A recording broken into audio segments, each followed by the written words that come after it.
আপনারা অবাক হচ্ছেন আমি এখন এই কোন জায়গায় এসে উপস্থিত হয়েছি। গায়ে কাঁটা দিচ্ছে, ভয় লাগছে। এটা কোনো ভুতুরে বাড়ি মনে হচ্ছে, কিংবা এটা কি মনে হচ্ছে পোড়া বাড়ি, ভুতুরে বাড়ি? না না না না, একদমই ভুল করছেন আপনারা। এটা কোনো পোড়া বাড়ি কিংবা ভুতুরে বাড়ি নয়। এই যে বাড়ি দেখছেন ভগ্ন অবস্থায় রয়েছে, দাঁড়িয়ে এখনো ইতিহাসের সাক্ষী হয়ে রয়েছে। আজ থেকে 1830 সালে ইংরেজ তারা কিন্তু প্রথম এই কয়লা উত্তোলন করে। এই ভারতবর্ষের প্রথম কয়লা খনি এখানে তৈরি হয়েছিল, এবং এইটা কিন্তু হচ্ছে নারায়ণপুরীর এবং ভারতবর্ষের সর্বপ্রথম হলেজ হাউস। চলুন বন্ধুরা, আপনাদের দেখাবো এর বিস্তারিত, আপনাদের রিপোর্ট দেবো। দেখতে থাকুন গৌতমের সাথে, চলে আসুন আমার সাথে। নমস্কার বন্ধুরা, গৌতমের সাথে চ্যানেলে আপনাদের স্বাগত জানাই। চলে এসেছি আর একটি নতুন ব্লগ নিয়ে।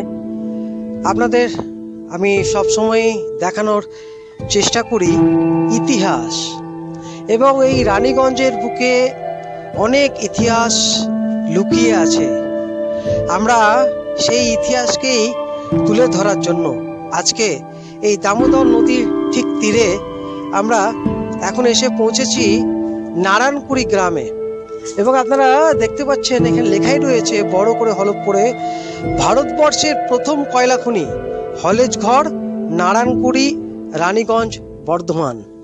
আমাদের গর্বের শহর, আমাদের এই প্রাণের শহর রানীগঞ্জ, এবং রানীগঞ্জের এই নারায়ণপুরী গ্রাম দেখতে পাচ্ছেন। এই যে আমরা এখন এসে উপস্থিত হয়েছি এই হলেজঘর, একটা সময়ে 1830 সালে হোমফ্রে এবং জর্জ জেসফ তারা কিন্তু এই কয়লা উত্তোলন করার জন্য, কিন্তু যে কয়লা তোলার জন্য যেসব মেশিনপত্রের দরকার পড়ে সেই মেশিনপত্র কিন্তু এই জায়গায় রাখা হতো হলেজ ঘর হিসেবে, এবং সেই কারণে কিন্তু এটি হলেজ ঘর বলে আমরা সবাই জানি। এই মুহূর্তে দেখতে পাচ্ছেন এই হলেজ ঘর কিন্তু 2018 সালে এটি স্টেট হেরিটেজ বিল্ডিং হিসেবে ঘোষণাও করা হয়েছে। এখন আপনাদের সামনে তুলে ধরছি এই মুহূর্তের যে এই হলেজ ঘরের কীরকম কন্ডিশন রয়েছে, আপনাদের সামনে দেখানোর চেষ্টা করছি। দেখতে পাচ্ছেন চারিদিকে সেই বট গাছ, অশ্বত্থ গাছ গোটা বাড়িকে ঘিরে রেখেছে, এবং এরকম এক আমাদের গর্বের এবং ঐতিহাসিক এক জায়গা। এবং আপনাদের যেটা বলছিলাম যে আমাদের এই হলেজ ঘর, যে কয়লা উত্তোলন এশিয়া মহাদেশের সব থেকে প্রথম এই জায়গাতেই কয়লা উত্তোলন শুরু হয়।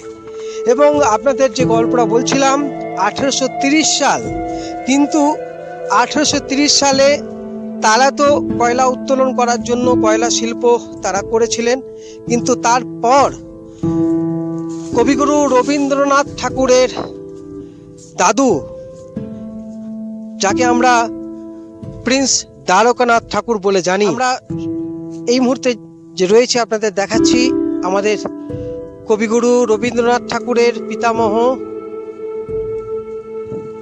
প্রিন্স দ্বারকানাথ ঠাকুর 1830 সালের পর বেঙ্গল কোল কোম্পানি এবং আর.এন. টেগোর কোম্পানি যৌথ উদ্যোগে তারা কিন্তু এই হলেজ হাউস তারা নিয়ে নেয়, এবং তাদের আওতায় চলে আসে এই হলেজ হাউস।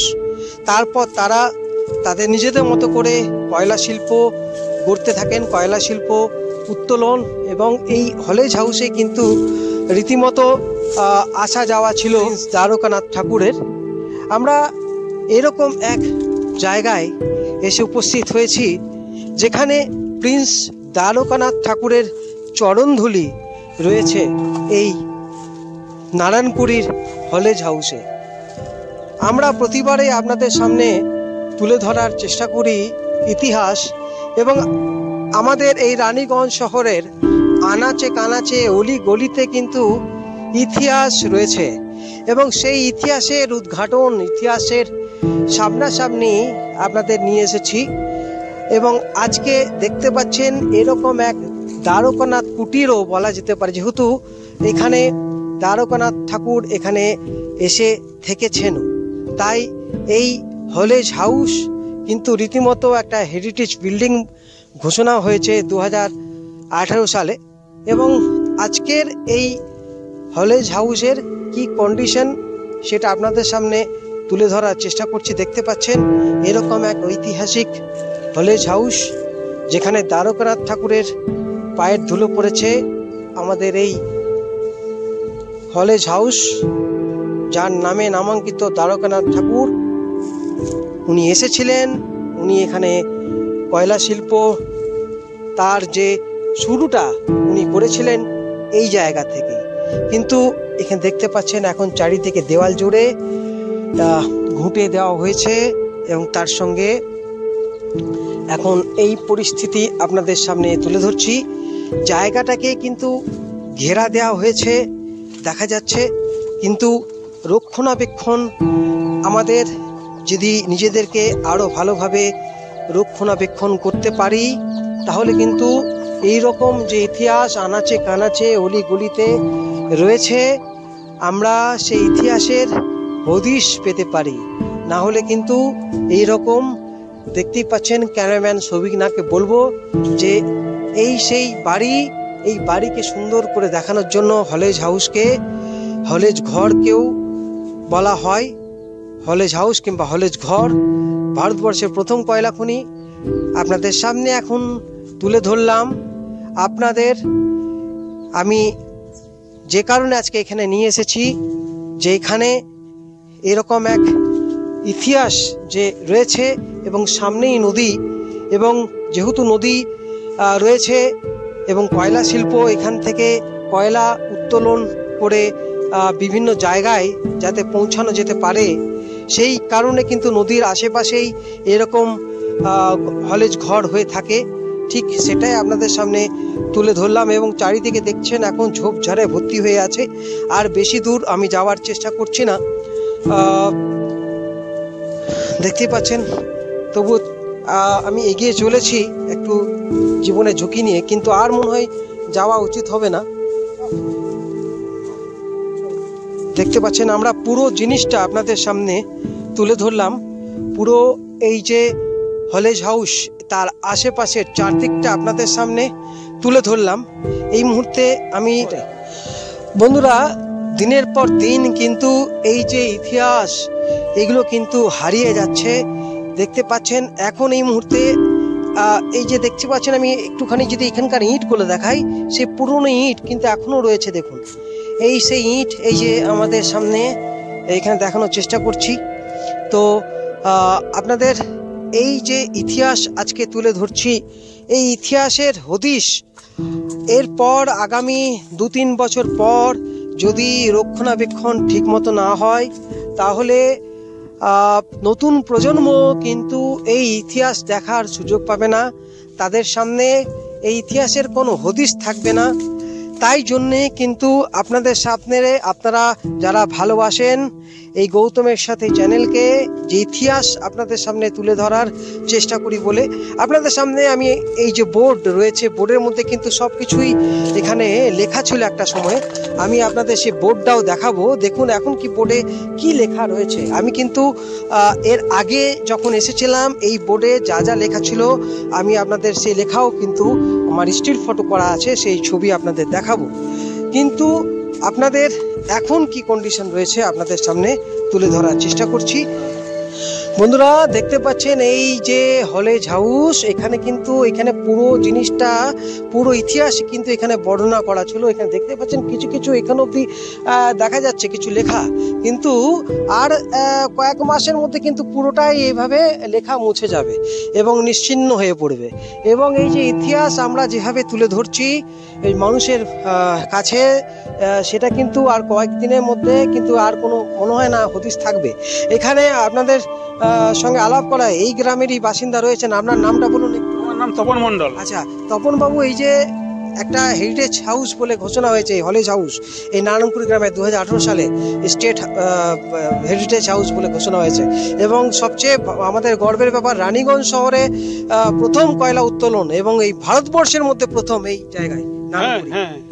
বলবেন আজকে এই দশা কি বলবেন? এই দশা কি, এই তো দেখুন এত তো করে গেছে, কিন্তু এই যে দেখুন এই ইসিএল পার্টি এই তারের নেট দিয়ে বাস চলে গেল, বাস আর কিছু করে নেই।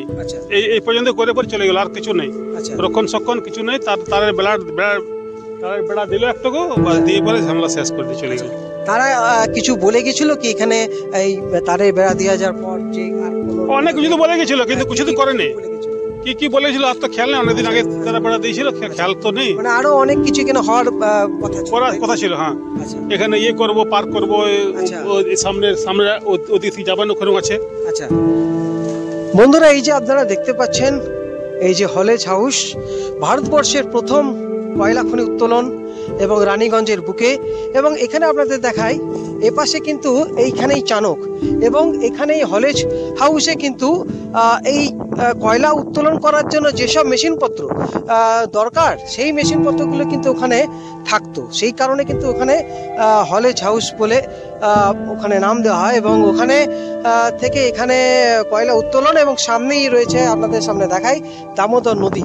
এবং এই নদীর থেকেই কিন্তু বিভিন্ন মানে জেটিতে, যেটা আপনাদের দেখিয়েছি দ্বারকানাথ জেটি, যেখান থেকে কলকাতা বিভিন্ন জায়গায় কয়লা নিয়ে যাওয়া। আপনাদের এই ব্লগ যদি ভালো লেগে থাকে এবং এরকম যে ইতিহাস আপনাদের সামনে তুলে ধরছি, আপনাদের কেমন লাগছে অতি অবশ্যই কিন্তু জানাতে ভুলবেন না।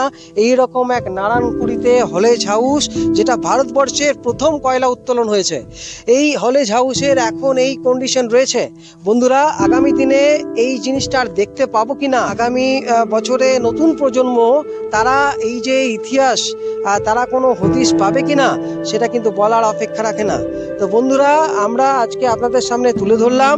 যদি আপনাদের ব্লগ ভালো লেগে থাকে, প্রচুর পরিমাণে শেয়ার করুন, যাতে মানুষ এই ইতিহাস খুঁজে পায়। এবং আমরা চাই যে এরকম ইতিহাস যেন সারা জীবন আমরা দেখতে পাই, আমাদের মনের মণিকোঠায় যেন এইসব জিনিস রয়ে থাকে, ইতিহাস যেন আমাদের হৃদয়ে থাকে, ইতিহাস যেন তার হদিশ আমরা আগামী দিনেও পাই। বন্ধুরা, আজকের মতো ব্লগ এখানেই শেষ করছি। আপনারা ভালো থাকুন, সুস্থ থাকুন। ক্যামেরায় সৌভিক নাগের সাথে গৌতম নাগ, গৌতমের সাথে রানীগঞ্জ, নারায়ণপুরী।